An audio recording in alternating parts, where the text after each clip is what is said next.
ગુજરાતની ધરતીની એક દીકરી કર્નલ સોફિયા કુરેશી આજે દેશ માટે ગૌરવનું જીવતું પ્રતિબિંબ બની છે.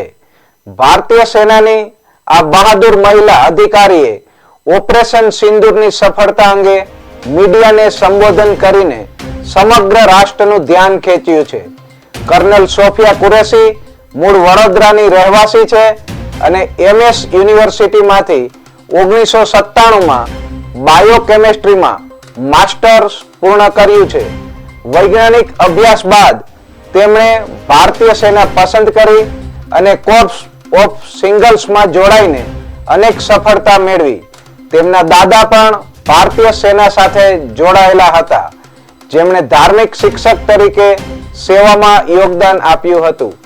સેનાના સંસ્કારોથી ઉછરેલી સોફિયા આજે પોતે અને તેમના પતિ ભારતીય સેનાની મેકેનાઇઝ્ડ ઇન્ફેન્ટ્રીમાં અધિકારી છે. બંને દેશની રક્ષા માટે સમર્પિત છે.